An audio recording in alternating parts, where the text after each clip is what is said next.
Hello friends, good morning to all of you. Welcome to IAIT smart learn. आज मैं आपको class 10th Hindi का most VVI important subjective question answer complete कराने जा रही हूँ, जो आपके एग्ज़ाम 2024 के लिए बहुत ही ज़्यादा ज़रूरी है। अगर आप इस वीडियो को पूरा देख लेते हैं तो एग्ज़ाम में बहुत ही अच्छा मार्क्स ला सकते हैं। और आपने अभी तक हमारे चैनल को सब्सक्राइब नहीं किया है तो चैनल को सब्सक्राइब कर ले और अपने दोस्तों के पास भी शेयर करें, जिससे कि एग्ज़ाम में उन्हें भी मदद मिलेगी। वीडियो स्टार्ट करते हैं। पहला सवाल है, वृक्ष और कवि में क्या संवाद होता है? उत्तर है, यहाँ पे कवि नहीं कवि होगा। कवि जानते हैं कि बूढ़ा चौकीदार विश्वासी और बुद्धिमान होता है। वह हमेशा अपने अनुभव से काम करता है। कवि को दूर से आते हुए ही देखकर बूढ़ा वृक्ष पूछता है कि तुम कौन हो? और जब यहाँ पे कवि होगा, और जब कवि उसे दोस्त की तरह मीठे स्वर में जवाब देता है तो वह झुक जाता है। इस तरह से इस कविता के द्वारा वृक्ष और कवि में, यहाँ पे कवि होगा, वृक्ष और कवि में जो संबंध है वह दर्शाता है। अगला सवाल है, कविता का समापन करते हुए कवि अपने किन किन अंदेशों का जिक्र करता है और क्यों? उत्तर है, कविता का समापन करते हुए कवि को अपने देश, गांव, शहर की चिंता हो रही है। उन्हें चिंता है कि नदियाँ नाले में बदल रही है, वायुमंडल कार्बन के अधिक होने से बदल रहा है, खाने के सामान में जहर की मात्रा बढ़ रही है, मानव के द्वारा प्रकृति के साथ खिलवाड़ का परिणाम मानव को ही भोगना पड़ेगा, इस बात की चिंता हो रही है। अगला सवाल है, हमारी नींद कविता में कवि किन अत्याचारियों का और क्यों जिक्र करता है? उत्तर है, हमारी नींद कविता में कवि ने उन अत्याचारियों के बारे में बताया है जो धर्म के नाम पर, जात के नाम पर लोगों को आपस में दंगे करवाते हैं, जो अपने विरोधियों को नुकसान पहुंचाते हैं, अपने फ़ायदे के लिए दूसरों को परेशान करते हैं। और उन नेताओं को भी अत्याचारी कहा है जो जाति धर्म के नाम पर लोगों को लड़ाते हैं और अंधविश्वास पैदा करते हैं। इन सभी लोगों को कवि ने अत्याचारी कहा है। अगला सवाल है, बेटे के आंसू कब आते हैं और क्यों? या सृष्टि विकास की कथा क्या है?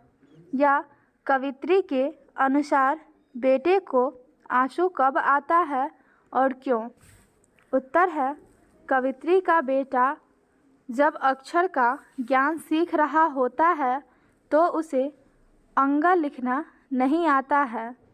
अंगा की बनावट को वह नहीं समझ पाता है। ड को माँ और बिंदु को माँ की गोद मानता है, फिर भी वह नहीं लिख पाता है। इसके बाद बेटे को आंसू आ जाते हैं, लेकिन उसकी असफलता उसमें उत्साह पैदा करती है और यह उत्साह ही सृष्टि विकास की कथा है। अगला सवाल है, कविता में क का विवरण स्पष्ट करें। उत्तर है, कविता में कवित्री ने क को प्रारंभिक अक्षर के रूप में बताती है और वे कहती है कि जब हम पुस्तक में क लिखते हैं तो उसकी चौखट छोटा पड़ जाता है। उसी तरह जब हम कर्म के रास्ते पर चलते हैं तो शुरू में कठिनाई होती है, जिस तरह के से यहाँ पे जिस तरह क होगा के नहीं, जिस तरह क से कबूतर में चंचलता होती है, उसी तरह बालक भी चंचल होता है और इस तरह से क अक्षर की व्यापकता पूर्ण होती है। अगला सवाल है, कवि अगले जीवन में क्या क्या बनने की संभावना व्यक्त करता है?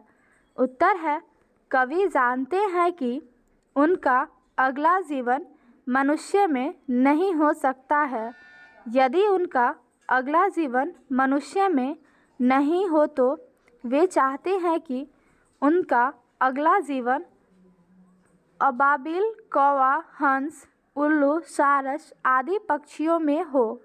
कवि को पक्षी का जीवन पसंद है क्योंकि पक्षी आज़ाद घूमते हैं और अपना जीवन व्यतीत करते हैं।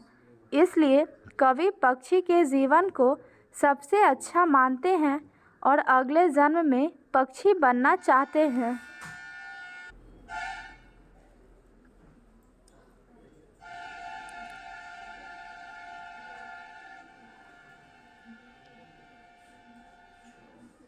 अगला सवाल है, शानदार लवादा किसका गिर जाएगा और क्यों? उत्तर है, कवि का मानना है कि ईश्वर का शान और शौकत मनुष्य से है, क्योंकि मनुष्य ही ईश्वर की पूजा करता है, मनुष्य ही ईश्वर को मानते हैं। यदि मनुष्य ही न रहा है, यहाँ पे होगा यदि मनुष्य ही न रहा तो ईश्वर को मानने वाला कोई नहीं रहेगा। इस तरह से ईश्वर का शानदार लवादा जो है वह गिर जाएगा। मनुष्य से ही ईश्वर का शानदार लवादा है। अगला सवाल है, कवि अपने जल पात्र और मदिरा क्यों कहता है? उत्तर है, कवि अपने को जल पात्र और मदिरा इसलिए कहता है क्योंकि जल पात्र उसे कहते हैं जिसमें जल रहता है और मदिरा उसे कहते हैं जिसमें नशा होता है। मनुष्य से ही ईश्वर का आधार है।